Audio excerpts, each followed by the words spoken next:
Welcome. You're with the Nasty Pastor, and I'm back with another chapter read from out of the Fall of America. Another beautiful book, written, given to the world, published to the world by the minister Elijah Muhammad. You got what I'm saying? I'm not disappointed so far in the things I've read. I'm not. You got what I'm saying? To really understand and minister, as I said before, you have to put yourself in a time frame when this book was originated, how long the process was to get all the material together to publish it to the world. And then you have to sit back and you have to look at the now. Do we go through these things? Are we going through these things? Are these things alive and living in America? Because some of this stuff is dead. You know what I mean? Some of it's dead. There are people of controversy out here, but the mass is not even allowing it. The masses within their culture not going to allow it. Look, you with the Nasty Pastor. We're still on chapter 18. And it should be two more reads. It should be this read and one more read. We'll be jumping into chapter 19. But let's go and get into chapter 18. Let's get some fruit for our soul. Let's get some nourishment for our brain. And come on now. You got me? Come on. Let's get some education for our babies. I thank Allah in person of Master Fard Muhammad, to whom praise is due forever, who has come to deliver the black man in America and to kill our oppressors. This is very good, and we should be shouting day and night that a deliverer has came. The revelation of the Bible have given this people the right name, a beast, and a most vicious description does the revelation give. In Daniel of the Bible, this people is described as a beast rising up out of the sea with 3 ribs of a man in its mouth. This is the description of America with the black slaves swallowed for 3 centuries in the power of our enemies, the devil. Now, you see the 3 rib cages is symbolic, is a symbolism to a century, to the 3 centuries that we have been, that the slavery stuff been going on, that we have been brought into America, that you get what I'm saying though? See, Revelation is full of symbolism. And there are people out here that are going to live it. They're going to make it. You get what I'm saying? They're going to make it a reality. There are people that's just going to do that. They feel that if I make this happen, then that should happen. If that should happen, then I should see. You get what I'm saying? I should see the demiurge. I should be able to touch the demiurge. It's saying that Jesus coming back. It never said the demiurge is coming. It said Jesus is coming back. Jesus is a soul. Jesus is a walk in life. Jesus is a way of life. Jesus is a blueprint to getting to heaven. You can read the life story of Jesus and get an understanding what you are to do. The black man of the South would be a fool to vote for any white man of the South to rule them.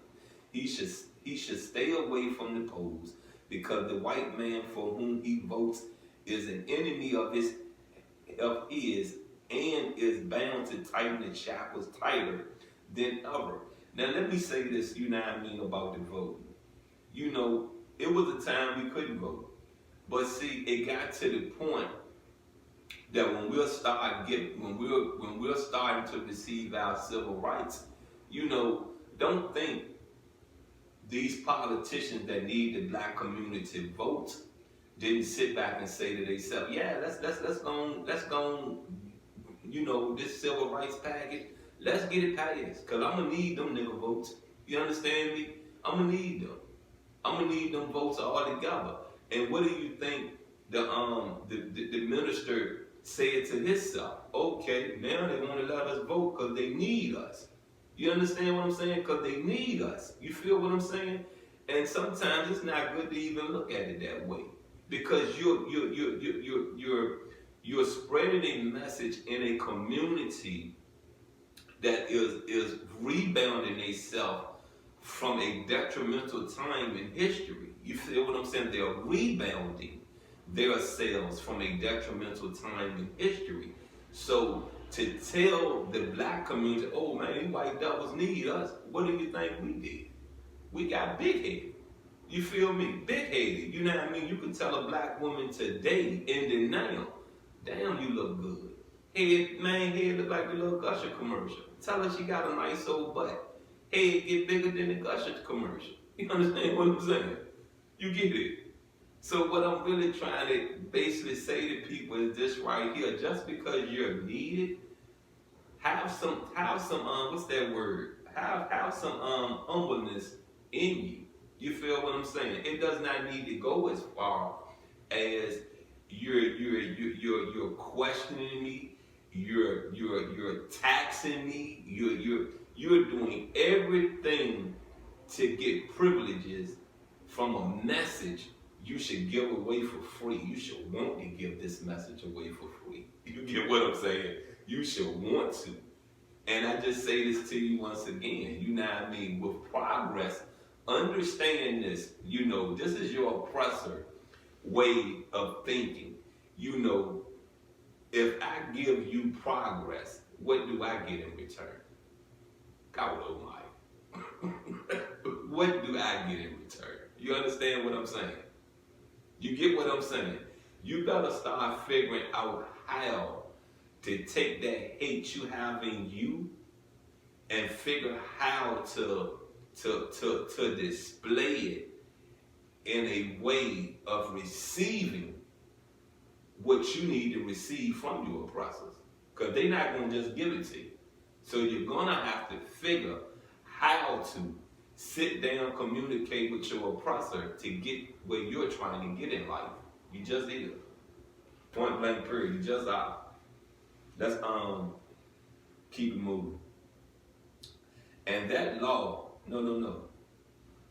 They preach of enforcing the law. And that law is an unjust law directed against the black man. Vote for Allah and for his servant Elijah Muhammad, and by the power of Allah, God, who has come in the person of Master Fard Muhammad, to whom praise is due forever. All the prophecies of the Bible of what he would do in freeing the black man of America will be fulfilled. Let us submit to him and live in peace with money and good homes, and with the friendship of God and the righteous. There is nothing that you have to fear today but God himself. It is useless for us to fear our enemy after the coming and presence of our God, who has power over the very atoms of life. For it is fear of the white man that will cause our people to eat the fire of hell with the white man if they do not recognize the fact that it is God whom they should fear and not the devil. The world of the white man is now crumbling and coming to naught. The safety of the black man in his God. As the Holy Quran teaches us, in this day and time, seek refuge in Allah, the God of the black man. He is the only place of refuge. Now, I want to pause for a minute and just say this. You got what I'm saying? You know, I don't like the fact that it's said and it's displayed by a black man, an African, that God, the demiurge, came in the form of Master Fard Muhammad. You got what I'm saying? I don't really like that. I don't like it, but if I can accept Horus, if I can accept Jesus,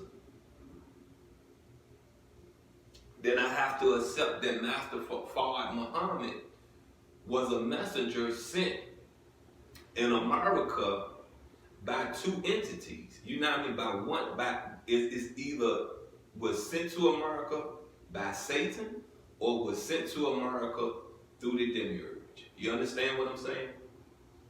You get it? Because see, there's some trickery in Islam. You know, I'm still trying to figure the minister, you know, and I just keep on giving it up to time and history. You feel what I'm saying?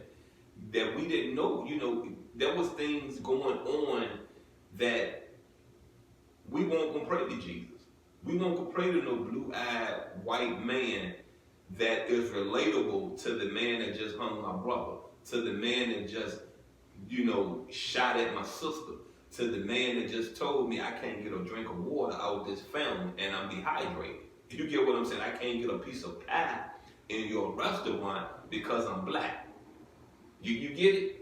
You get what I'm saying, and you getting why I'm really trying to get you to understand.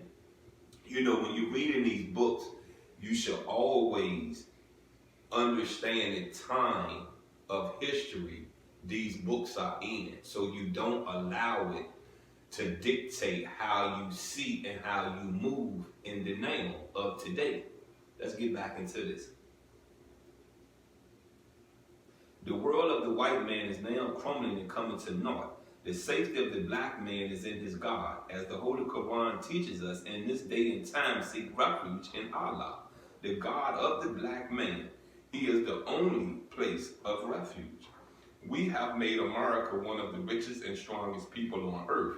Her mighty navy is commanding the high seas with undersea craft crawling on the bottom of the ocean, carrying deadly weapons up to surface and pour out on towns and cities of other than America, and with listening devices set up throughout the earth on land, sea, and in the air to listen to see what people are saying about her and planning against her, knowing she is guilty and deserving of death, and that she should be taken and destroyed. She has prepared to put up a mighty battle, but Allah too has prepared, and He is the best preparer, knowing their thoughts before they were ever made. They have not the slightest chance today against the power of Allah that is working against them, even though the forces of nature. Well, let's end this reading right there, and I'm gonna just, I'm gonna be honest with you. 1, 2, God Almighty. Yeah, you're right. I'm almost done, so you know what I'm gonna do? I'm gonna dive on the back end. Let's roll. The white race has been disgracing entire black nation of the earth. Africa is suffering under the same wicked power of the white race and having an awful time trying to rid herself of such a demon. She will do so, and soon. Her in America, Almighty Allah God wants to make Himself known with both the punishment and the destruction of this mighty, powerful, and rich people. Fear not, my dear black people, for we have Allah with us, and He is a mighty, a strong, and the most powerful one to be feared. Come follow me, and I will lead you to your salvation. That's the end of chapter 18. We got out of it in this reading. And I just want, I say to you once again, you got what I'm saying.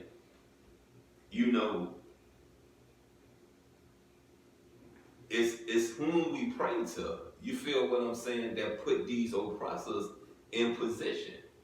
You get it? They are being tested. Not really us. They're being tested. When you're given power, when you're given an abundance amount of wealth, you're tested at the highest measure. The very highest measure. You get it? So I say this to you once again, know what you're asking for. Know why you out there fighting a good fight and what your goal is at the end of the day. You get what I'm saying? When you reach it, I hope you have some humbleness still in you. I hope you don't lose your way. I hope you do not make yourself out a hypocrite when whom you pray to blesses you with your circle of life. You feel what I'm saying? Look, you've been with the nasty pastor.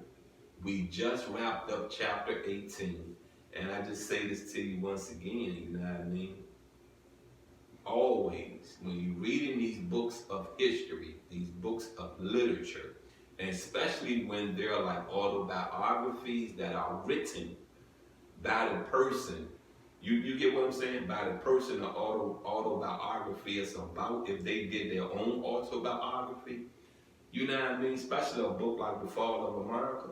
Please, put yourself in the time, in the year, in the atmosphere of why the words in this book are in there. Now put yourself into the now. Look how far we came. You understand what I'm saying? Look how far we came.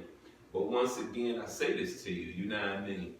It was very easy for a black man to convince a black community to go against white people.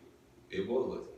It was laid in front of us, and nothing was forgiven, nothing was forgotten, and nothing was given to us when we became free in America. And we was never to been in bondage, to be honest with you. To be very honest with you. You got what I'm saying? We was never to be in bondage. We was captured, enslaved, kidnapped. You know, if that's the right word to say it. We are a kidnap. Our culture is of a kidnapping. You understand what I'm saying? It's of a kidnapping. When I tell you we are a race that is already mentally scarred from birth. Mentally scarred from birth. It's in our DNA. And it's just that. But it's not for us to be weak. It's not for us to use that as a tool of sympathy. It's for us to look back and keep forging forward. It's for us to look back and say, you know something, I ain't giving up. I'm going to stay on this path. I'm going to show myself in a righteous light, and I'm going to get others, and hopefully they will show themselves in a righteous light. Look, enough about this, enough of this ending. You've been with the Nasty Pastor.